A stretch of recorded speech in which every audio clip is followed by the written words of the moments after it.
আইনশৃঙ্খলা নিয়ন্ত্রণে রাত থেকে কঠোর অভিযান বললেন স্বরাষ্ট্র উপদেষ্টা। অপরাধপ্রবণ এলাকায় বাড়ছে যৌথ বাহিনীর টহল, জানালেন প্রেস সচিব। কক্সবাজার বিমান ঘাঁটিতে দুর্বৃত্তদের হামলায় নিহত এক, শান্তি শৃঙ্খলা রক্ষায় সেনাবাহিনীকে বল প্রয়োগ না করার আহ্বান জেনারেল ওয়াকারের। অক্টোবরের মধ্যে তফসিল ঘোষণার ইঙ্গিত সিইসির, ভোটাধিকার প্রতিষ্ঠা হলেই দেশে গণতন্ত্র ফিরবে, মন্তব্য তারেকের। এবং মুদ্রা পাচার আর অহেতুক প্রকল্পে পঙ্গু হয়েছে অর্থনীতি, বললেন বাণিজ্য উপদেষ্টা। উন্নত দেশের সঙ্গে সম্পর্ক জোরদারের পরামর্শ সিপিডির।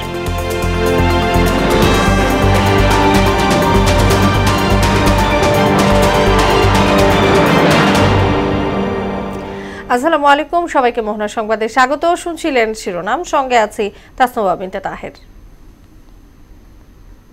এবার বিস্তারিত। দেশের আইন শৃঙ্খলা পরিস্থিতি সন্তোষজনক আছে দাবি করে এটি আরও ভালো করার সুযোগ রয়েছে বলে জানালেন স্বরাষ্ট্র উপদেষ্টা জাহাঙ্গীর আলম। পরিস্থিতি উন্নয়নে রাত থেকেই আইন শৃঙ্খলা বাহিনী কঠোর অবস্থানে যাবে বলেও জানান তিনি। আর প্রধান উপদেষ্টা প্রেস সচিব শফিকুল আলম বলেছেন, রাজধানী ঢাকা সহ সারা দেশের অপরাধপ্রবণ এলাকায় যৌথ বাহিনীর টহল আরও বাড়ানো হবে। শামীউজ্জামান চৌধুরীর রিপোর্ট।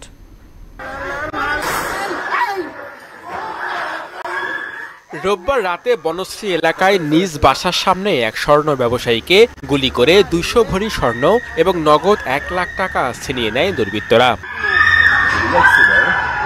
এর আগে গত 17 ফেব্রুয়ারি রাতে ঢাকা থেকে রাজশাহী চলন্ত বাসে ডাকাতি ও নারী যাত্রীকে শ্লীলতাহানির ঘটনা ঘটে। এর বাইরে সম্প্রতি দেশ জুড়ে চুরি, ছিনতাই, ডাকাতির মতো ঘটনা অহরহই ঘটছে।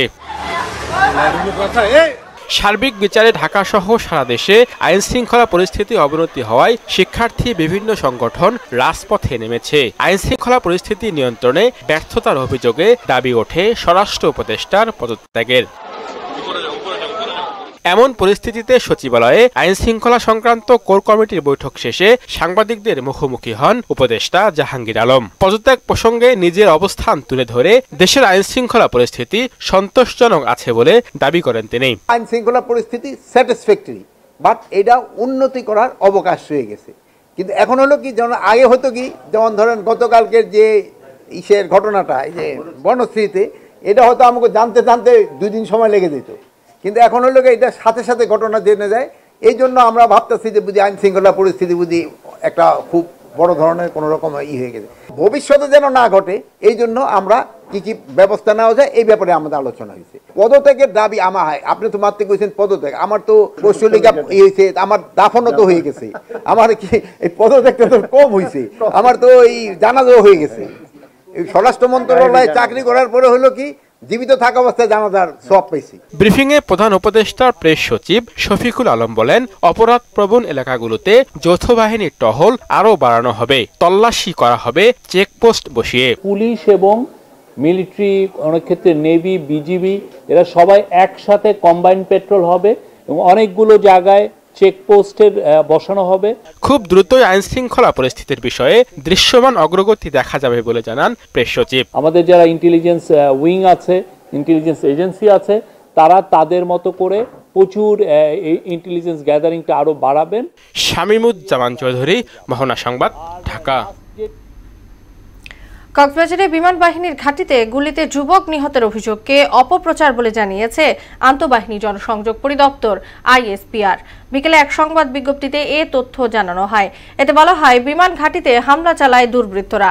বিয়াম স্কুলের পাশে বিমান বাহিনীর চেকপোস্ট থেকে একজন স্থানীয় বাসিন্দাকে মোটরসাইকেলের কাগজপত্র না থাকায় জিজ্ঞাসাবাদের জন্য বিমান ঘাঁটির ভেতরে নিয়ে যাওয়া হয়।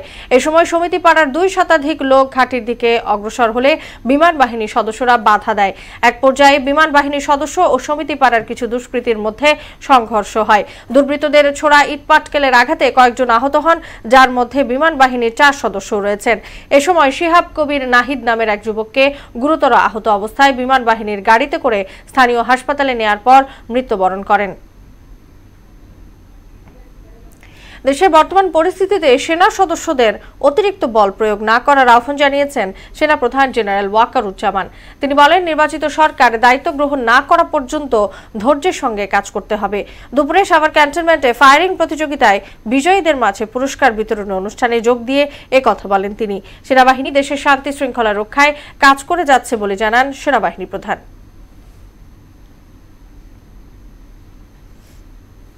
শৃঙ্খলা রক্ষার কাজে আমরা ব্যস্ত। দেশ ও জাতির জন্য এই কাজটা আমাদের করে যেতে হবে। আমি প্রথমে মনে করেছিলাম আমরা খুব তাড়াতাড়ি এই কাজটা শেষ করে সেনানিবাসে ফেরত আসতে পারবো, কিন্তু কাজটা দীর্ঘায়িত হচ্ছে। আমি জানি যে আমরা বহুদিন ধরে এই কাজটা করে যাচ্ছি, তো ধৈর্য রাখতে হবে এবং প্রফেশনালিজমের মাধ্যমে। ডিসেম্বরের মধ্যে জাতীয় নির্বাচন আয়োজনে সার্বিক প্রস্তুতি নিচ্ছে কমিশন। অক্টোবরের মধ্যে তফসিল ঘোষণার সম্ভাবনার কথা জানিয়েছেন প্রধান নির্বাচন কমিশনার AMM নাসির উদ্দিন। রাজধানীর আগারগাঁওয়ে নির্বাচন কমিশন বিটে কর্মরত সাংবাদিকদের সংগঠন RFEDর সংবর্ধনা অনুষ্ঠানে এসব কথা বলেন তিনি। মাহবুব হাসান রিপনের প্রতিবেদন। যুগান্তরের বিশেষ নির্বাচন কমিশন বিটে কর্মরত সাংবাদিকদের সংগঠন RFED নবনির্বাচিত কার্যনির্বাহী কমিটির দায়িত্ব গ্রহণ ও বিদায়ী কমিটির সংবর্ধনার আয়োজন করা হয় আগারগাঁওয়ের ETI ভবনে। নির্বিঘ্নে নির্বাচন কেন্দ্রিক সংবাদ সংগ্রহের সুযোগ চেয়েছেন সাংবাদিকরা। নির্বাচন কমিশনের সঙ্গে সাংবাদিকদের যে সম্পর্কটা সেটি অনেকটা একে অপরের পরিপূরকের মতো, কিন্তু আমরা বিগত দিনে দেখেছি যে নির্বাচন কমিশনের কর্মকর্তাদের কমিশন থেকে এভাবে বলা হতো যে সাংবাদিকদের সাথে কথা বললে তার বিরুদ্ধে ব্যবস্থা নেওয়া হবে। একটা ভালো ইলেকশনের যে সুনাম আপনারা পেতে চান সেটা আপনারা পেতে পারেন। পেশাগত কাজের মান উন্নয়ন, পেশাগত কাজের পরিসর বাড়ানোর জন্য আমরা যত সম্ভব চেষ্টা করেছি। প্রধান নির্বাচন কমিশনার বলেন, ঐকমত্য কমিশনের মেয়াদ নিয়ে দোটানা থাকলেও ডিসেম্বরের মধ্যে জাতীয় নির্বাচন আয়োজনে জোরে সোরে প্রস্তুতি শুরু করেছে commission. Can we really wait 6 months? কারণ আমাদের যদি বলা হয় যে না আমরা মাইনর মিনিমাম রিফর্ম করে ডিসেম্বরে ইলেকশন করতে চাই, তাই দেখে আমাদের তো 6 মাস বসে থাকার আর সুযোগ নাই। ডিসেম্বর হোক আর আগামী বছর হোক, আমরা আর্লিয়েস্টটাকে ধরে নেই, কারণ আমাদের প্রস্তুতি দরকার আছে। আমরা জোরে সোরে প্রস্তুতি শুরু করেছি। এই ক্ষেত্রে 64 লাখ নতুন ভোটার যুক্ত হবার সম্ভাবনার কথা জানিয়ে তিনি বলেন, ভোটার তালিকা চূড়ান্ত হবে জুন মাসের শেষে। ভোটার লিস্ট আমার ফাইনাল হবে আমাদের প্ল্যান অনুযায়ী জুন মাসের শেষে। মাহবুব হাসান রিপন, মোহনা সংবাদ, ঢাকা। ভোটাধিকার প্রতিষ্ঠিত করতে পারলে দেশে গণতন্ত্র ফিরবে বলে মন্তব্য করেছেন বিএনপির ভারপ্রাপ্ত চেয়ারম্যান তারেক রহমান। আর দলের মহাসচিব মির্জা ফখরুল ইসলাম আলমগীর বলেছেন, গণতন্ত্র সুসংহত করতে সব রাজনৈতিক দলের একসঙ্গে কাজ করার বিকল্প নেই। খুলনা ও ধামরাই প্রতিনিধি রিপোর্ট জানাচ্ছেন মাহমুদ হোসেন। খুলনা সার্কিট হাউস মাঠে মহানগর বিএনপির দ্বিবার্ষিক সম্মেলনে লন্ডন থেকে ভার্চুয়ালি যুক্ত হন দলের ভারপ্রাপ্ত চেয়ারম্যান তারেক রহমান। স্বৈরাচাররা দেশের সবকিছু লুটপাট করে পালিয়েছে উল্লেখ করে তিনি বলেন, বাক স্বাধীনতা আর রাজনৈতিক অধিকারের জন্য দেশের বহু মানুষ গুম খুনের শিকার হয়েছে। গণতান্ত্রিক অধিকার, কথা বলার অধিকার, রাজনৈতিক অধিকার, অর্থনৈতিক অধিকার প্রতিষ্ঠার জন্য আমাদের শত হাজারো নেতা কর্মী গুম হয়েছে, খুন হয়েছে। আমরা যদি ভোটের অধিকারকে প্রতিষ্ঠিত করতে পারি বাংলাদেশের মানুষের, তাহলেই আমরা বাংলাদেশকে যেই সর্বনাশের যেই খাদের কিনারায় বাংলাদেশ চলে গেছে সেখান থেকে ধীরে ধীরে আমরা উঠিয়ে আনতে সক্ষম হব। এদিকে দ্রব্যমূল্য সহনীয় রাখা ও নির্বাচনী রোডম্যাপ ঘোষণা সহ বিভিন্ন দাবিতে ঢাকার ধামরাইয়ে বিএনপির সমাবেশে যোগ দেন দলের মহাসচিব মির্জা ফখরুল ইসলাম আলমগীর। গণতন্ত্র সুসংহত করতে সব রাজনৈতিক দলকে একসঙ্গে কাজ করার আহ্বান জানান তিনি। আমরা কারোর সঙ্গে ঝগড়া বিবাদ দূরের কথা, আমরা ভালো আচরণ করতে চাই। অন্যান্য রাজনৈতিক দলগুলোর সঙ্গে আমরা একসাথে কাজ করতে চাই এবং লক্ষ্য আমাদের একটাই, যে বাংলাদেশে গণতান্ত্রিক ব্যবস্থা চালু করা। স্থানীয় নির্বাচন আগে দিয়ে দেশকে গৃহযুদ্ধের দিকে ঠেলে না দিতে সরকারের প্রতি আহ্বানও জানান তিনি। অনেক পথ পাড়ি দিয়ে জায়গায় আসতে হয়েছে। মাহমুদ হোসেন, মোহনা সংবাদ। এদিকে বিডিআর হত্যাকাণ্ডের ঘটনা আজও স্মৃতি থেকে মুছে যায়নি বলে মন্তব্য করেছেন বিএনপির সিনিয়র যুগ্ম মহাসচিব রুহুল কবির রিজভী। নয়াপল্টনে এক জরুরি সংবাদ সম্মেলনে তিনি বলেন, 2009 সালের 25 ফেব্রুয়ারি দেশের 57 জন সামরিক কর্মকর্তাকে নৃশংসভাবে হত্যা করা হয়েছে। বাংলাদেশকে পঙ্গু করতেই এই হত্যাকাণ্ড বলেও অভিযোগ করেন রিজভী। এ ঘটনার মাস্টার মাইন্ডের সঙ্গে তৎকালীন প্রধানমন্ত্রী ও আওয়ামী লীগ নেতাদের যোগাযোগ থাকার কথাও জানান তিনি।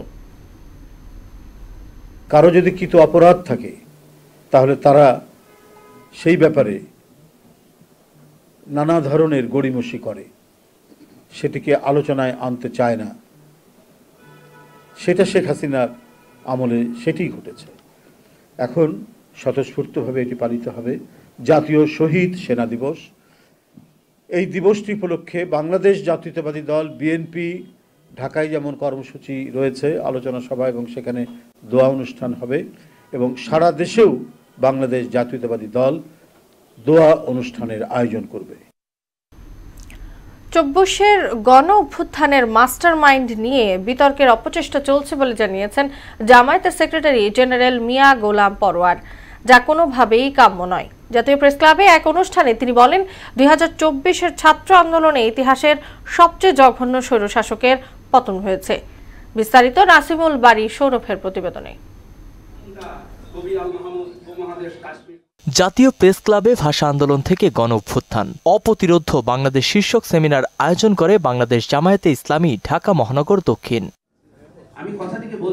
দলটির নেতারা বলেন, নির্বাচনী সংস্কারের পাশাপাশি রাষ্ট্র কাঠামোকে ঢেলে সাজাতে হবে। সংস্কারের আগে নির্বাচন দিলে আবারও ফ্যাসিজম প্রতিষ্ঠা পাবে। প্রতিটি সরকার আসবে আর এই প্রশাসন যন্ত্রকে ব্যবহার করে আবারও তারা ফ্যাসিস্ট হয়ে উঠবে, জনগণের অধিকারকে লুণ্ঠন করবে। এই জন্য এখন চ্যালেঞ্জ হচ্ছে সংস্কার। অনেক সত্য ইতিহাস চাপা পড়ে যাচ্ছে উল্লেখ করে জামায়াতের সেক্রেটারি জেনারেল মিয়া গোলাম পরোয়ার বলেন, অনেকেই নিজেদের গণ অভ্যুত্থানের মাস্টার মাইন্ড দাবি করছে। এখনই এই বিপ্লব হয়ে পারল না 6 মাস 6.5 মাস গণ অভ্যুত্থানের পরে, এখনই কারা এই আন্দোলনের মাস্টার মাইন্ড ছিল এর কৃতিত্ব এখন হাইজ্যাক করা শুরু হয়েছে। যেসব দলের বড় নেতারা বলে যে না আমরা এই আন্দোলনে ছিলাম না, ভিডিওতে আছে, এই আন্দোলনে ছিলাম, তার ছাত্ররা বলে আমরাই মাস্টার মাইন্ড। কি বলবেন কি আপনি? দেশের মানুষ স্বাধীনভাবে বাঁচতে চায় বলেও মন্তব্য করেন গোলাম পরোয়ার। এই দেশ আমরা কম খাই কম পড়ি, ধনী হই গরিব হই, আমরা আমাদের স্বাধীন সত্তা নিয়ে মাথা উঁচু করে দুনিয়ার সামনে আমরা দাঁড়িয়ে থাকবো। নাসিমুল বারী সৌরভ, মোহনা সংবাদ, ঢাকা। এমবিবিএস ও বিডিএস ছাড়া অন্য কাউকে চিকিৎসকের স্বীকৃতি না দেয়া সহ 5 দফা দাবিতে কমপ্লিট শাটডাউন কর্মসূচি পালন করছেন সারা দেশের মেডিকেল কলেজ হাসপাতালের ইন্টার্ন চিকিৎসকরা। এতে ভোগান্তিতে পড়েছেন রোগীরা। দাবির সঙ্গে একাত্মতা প্রকাশ করে ক্লাস পরীক্ষা বর্জনের ঘোষণা দিয়েছেন মেডিকেল কলেজের শিক্ষার্থীরাও। প্রতিনিধিদের তথ্যে ডেস্ক রিপোর্ট। 5 দফা দাবিতে কমপ্লিট শাটডাউন কর্মসূচি পালন করছেন রাজশাহী মেডিকেল কলেজ হাসপাতালের ইন্টার্ন চিকিৎসকরা। এর ফলে হাসপাতালটিতে কোনো ইন্টার্ন চিকিৎসক না পেয়ে ভোগান্তিতে পড়েছেন রোগীরা। প্রত্যেকটা ধাপে ধাপে আমাদের ভোগান্তিতে পড়তে হচ্ছে। সেবা আগে, তারপরে তার দাবি দেওয়া। 5 দফা দাবিতে আজও রংপুর মেডিকেল শিক্ষার্থীরা বিক্ষোভ করছে। সড়ক অবরোধ ও জেলা প্রশাসকের কার্যালয় ঘেরাও কর্মসূচি পালন করেছেন শিক্ষার্থীরা। আগামীকাল আমাদের রিটের ফলাফল প্রকাশ পাবে, তা যদি আমাদের পক্ষে না হয় তাহলে আমরা আন্দোলন চালিয়ে যাব। পরের পদক্ষেপ হচ্ছে আমরা কমপ্লিট শাটডাউনে যাব এবং সেখানে আমরা চাইবো শুধু ইমার্জেন্সি অন থাকবে। অবস্থান কর্মসূচি পালন করেছে সিলেটের 6 মেডিকেল কলেজ হাসপাতালের ইন্টার্ন চিকিৎসক ও মেডিকেলের শিক্ষার্থীরা। পরে সিলেট বিভাগীয় স্বাস্থ্য পরিচালকের কার্যালয়ে গিয়ে স্মারকলিপি দেন। ময়মনসিংহ মেডিকেল কলেজ শিক্ষার্থীরা বিক্ষোভ করেছে। 5 দফা দাবি পূরণ না হওয়া পর্যন্ত আন্দোলন চালিয়ে যাওয়ার ঘোষণা তাদের। পরবর্তী যে সব কর্মসূচি রয়েছে এবং আমরা সুষ্ঠুভাবে সবগুলো পালন করব ইনশাআল্লাহ। দ্বিতীয় দিনের মতো কর্মবিরতি পালন করছেন চট্টগ্রাম মেডিকেল কলেজ হাসপাতালের ইন্টার্ন চিকিৎসকরা। কাজে যোগ না দেওয়ায় রোগীদের সেবায় ব্যাঘাত ঘটায় অন্য চিকিৎসকদের দিয়ে হাসপাতালের সেবা কার্যক্রম চালানো হচ্ছে। ইন্টার্নের যেহেতু কর্মবিরতি করতেছে সারা বাংলাদেশে, সবাইকে ইনস্ট্রাকশন দেওয়া হচ্ছে তারা যেন ওয়ার্ডে হাজির থাকে, শিফটিং ডিউটি করে, কোনো ওয়ার্ড যেন ফাঁকা না থাকে। এদিকে 5 দফা দাবিতে খুলনা মেডিকেল কলেজ হাসপাতালের ইন্টার্ন চিকিৎসকদের দ্বিতীয় দিনের মতো কর্মবিরতি অব্যাহত রয়েছে। আফরিন পপি, মোহনা সংবাদ। গাজীপুরের ডিজিটাল বিশ্ববিদ্যালয়ের নাম পরিবর্তনের দাবিতে কালিয়াকৈরে রেল লাইন অবরোধ করেন শিক্ষার্থীরা। সকাল 9:15টার দিকে রেল লাইন অবরোধ করে বিক্ষোভ শুরু করেন তারা। এতে ঢাকার সঙ্গে উত্তরবঙ্গের রেল যোগাযোগ বন্ধ হয়ে যায়। শিক্ষার্থীরা জানান, বঙ্গবন্ধু ডিজিটাল ইউনিভার্সিটির বদলে গাজীপুর ডিজিটাল ইউনিভার্সিটি নামে গ্যাজেট প্রকাশ করা হয়েছে। এখন বাংলাদেশ ডিজিটাল ইউনিভার্সিটি হিসেবে নামকরণের দাবি তাদের।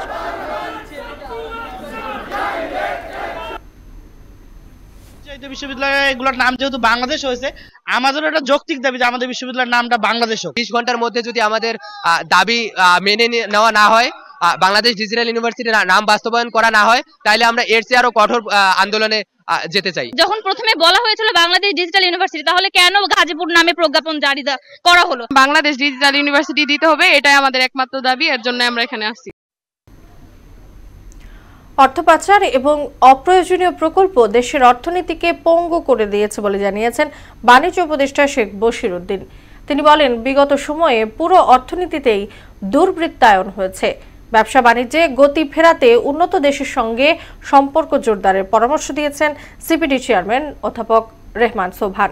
ব্র্যাক সেন্টারে সিপিডি আয়োজিত সেমিনারে এসব কথা বলেন তারা। আরো জানাচ্ছেন উষা ফেরদৌস। অর্থনীতির পুনর্বিন্যাস বিষয়ে টাস্ক ফোর্সের সুপারিশ সংক্রান্ত সেমিনার আয়োজন করে সিপিডি। ব্র্যাক সেন্টারে আয়োজিত 2 দিনব্যাপী অনুষ্ঠানের প্রথম দিনে অংশ নেন অর্থনীতিবিদ, রাজনীতিবিদ সহ বিশিষ্টজনরা। বিশ্ববাজারে আমাদের প্রতিযোগিতার সক্ষমতা অনেক কিন্তু কমে গেছে। বিএনপি স্থায়ী কমিটির সদস্য আমির খসরু মাহমুদ চৌধুরী বলেন, বাণিজ্যের মাধ্যমে অর্থনীতির গতি ফেরাতে হবে। সাধারণ মানুষের ওপর বাড়তি করের বোঝা কাম্য নয়।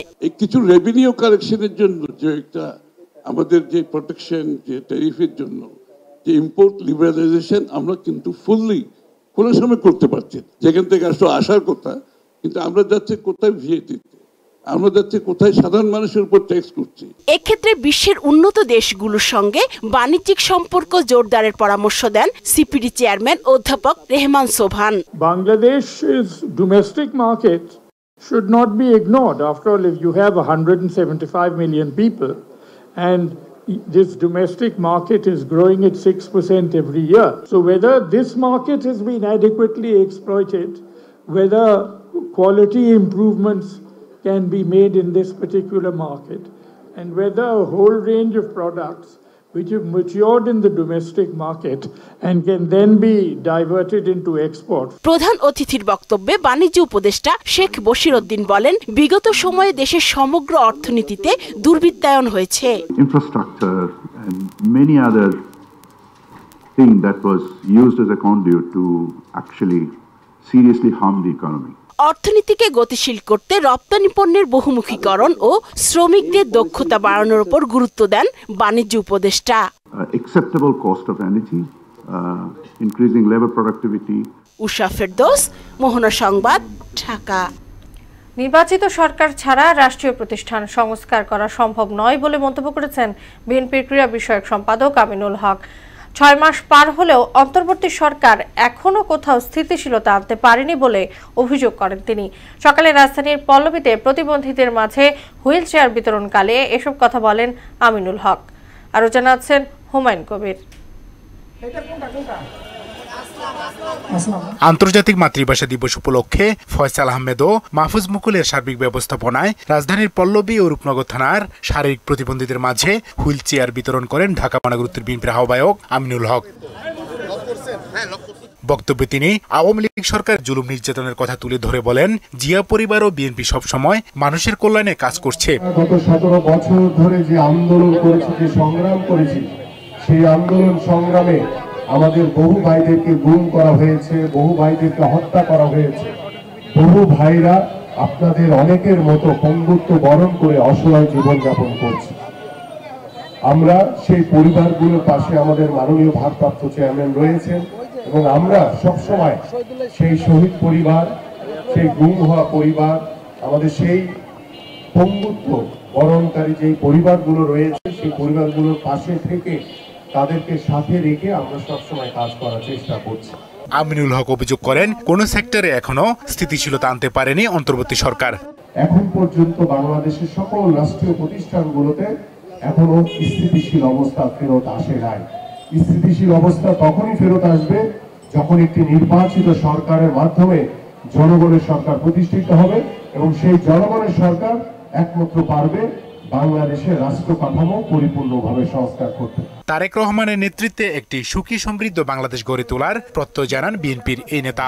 জিয়া পরিবার এবং বাংলাদেশ জাতীয়তাবাদী দল বিএনপি সবসময় এদেশের সাধারণ মানুষের জন্য রাজনীতি করেছে। হুমায়ুন কবির, মোহনা সংবাদ, ঢাকা।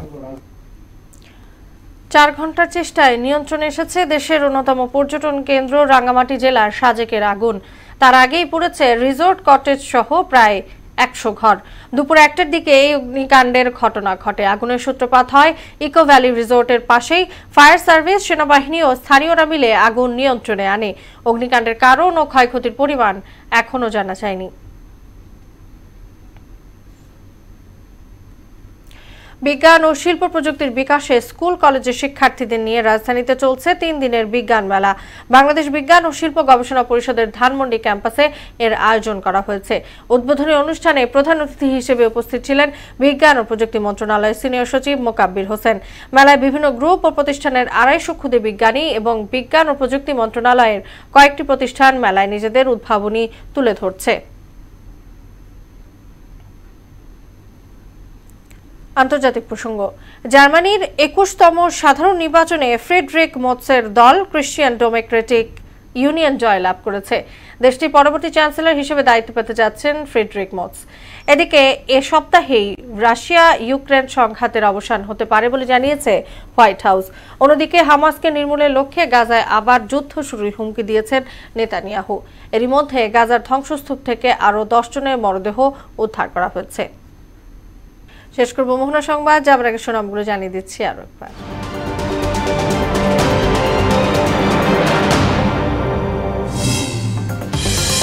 আইন শৃঙ্খলা নিয়ন্ত্রণে রাত থেকেই কঠোর অভিযান, বললেন স্বরাষ্ট্র উপদেষ্টা। অপরাধপ্রবণ এলাকায় বাড়ছে যৌথ বাহিনীর টহল, জানালেন প্রেস সচিব। কক্সবাজার বিমান ঘাঁটিতে দুর্বৃত্তদের হামলায় নিহত 1, শান্তি শৃঙ্খলা রক্ষায় সেনাবাহিনীকে বল প্রয়োগ না করার আহ্বান জেনারেল ওয়াকারের। অক্টোবরের মধ্যে তফসিল ঘোষণার ইঙ্গিত সিইসি, ভোটাধিকার প্রতিষ্ঠা হলে এই দেশে গণতন্ত্র ফিরবে, মন্তব্য তারেকের। এবং মুদ্রা পাচার আর অহেতুক প্রকল্পে পঙ্গু হয়েছে অর্থনীতি, বলেন বাণিজ্য উপদেষ্টা। উন্নত দেশের সঙ্গে সম্পর্ক জোরদারের পরামর্শ সিপিডির।